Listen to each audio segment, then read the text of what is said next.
Une vidéo de cas concret d'un chef d'entreprise qui doit dire à un de ses employés qu'il doit arrêter de fumer du cannabis pendant les heures de travail. J'ai rencontré ce cas concret avec un chef d'entreprise et en fait ça faisait 2 ans que cette personne laissait passer cette attitude, ce comportement, parce qu'il s'agit d'un employé clé dans l'entreprise. Et en fait c'est assez difficile d'avoir ce genre de conversation avec quelqu'un qui est un des piliers de l'entreprise, que ce soit un employé, ça peut aussi être un client, ça peut être un prestataire ou un partenaire. Et pourtant, plus on sait donner des conversations difficiles ou avoir ces conversations difficiles, plus après on a des bénéfices et plus les choses vont simplement. J'accompagne des chefs d'entreprise à avoir ces conversations. Et je les aide à décortiquer ce qui est important pour eux, quels sont les impacts sur la relation et sur l'entreprise. Donc pour le cas concret en question, après avoir passé un bon bout de temps ensemble pour pouvoir décortiquer tout ça, on est arrivé au résultat suivant. Le résultat suivant, c'est, on va l'appeler Bill. Bill, est-ce que tu as 5 minutes pour qu'on puisse discuter? J'ai quelque chose à te dire. Alors soit on choisit un endroit officiel, le bureau, soit une salle dédiée qui soit un petit peu impersonnelle, qui soit ni le bureau de l'un ni le bureau de l'autre. Mais il faut trouver un endroit où on est au calme pour justement pouvoir avoir cette conversation difficile. Et c'est important de s'assurer que la personne est bien disponible. Ok. Bill, ça fait quelques mois que j'essaye d'avoir cette discussion difficile avec toi parce que c'est une discussion qui est assez difficile pour moi. En fait, quand tu fumes du cannabis pendant les heures de travail, pour moi, ça a plusieurs impacts.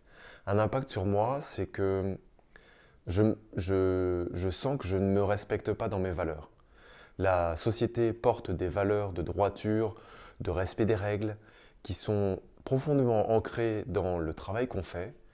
Et le fait de fumer dans l'entreprise et d'avoir un de mes employés qui fume dans l'entreprise et que ça se sache au sein de l'équipe et qu'éventuellement ça puisse se savoir à l'extérieur, ça ne me convient pas. Ça fait 2 ans que je l'accepte parce que, pour plein de raisons, parce que tu es un super élément et je sais que ça te permet d'être plus zen dans les moments qui sont un petit peu tendus pour toi.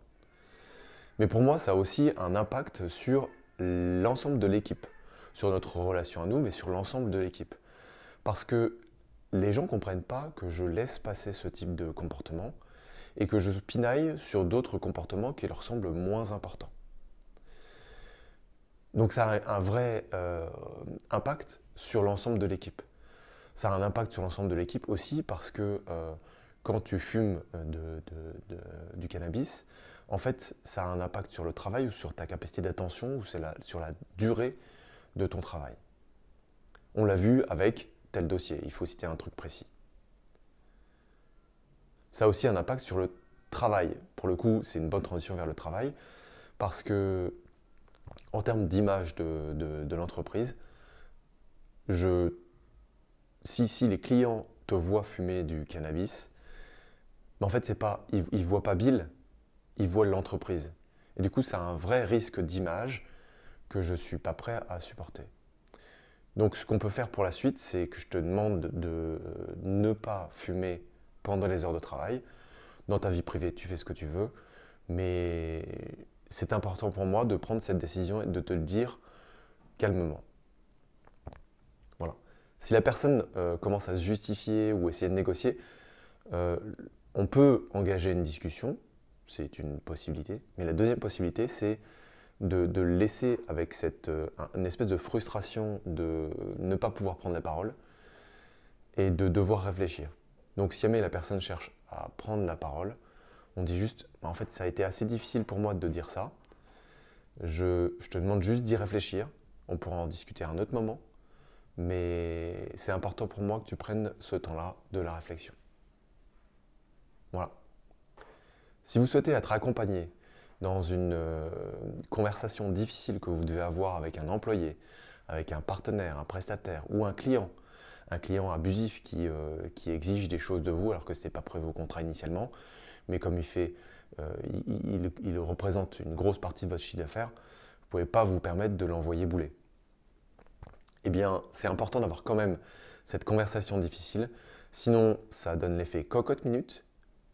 Et au bout de plusieurs semaines, plusieurs mois, voire plusieurs années, la cocotte minute, puisqu'il n'y a pas de sas de décompression, explose.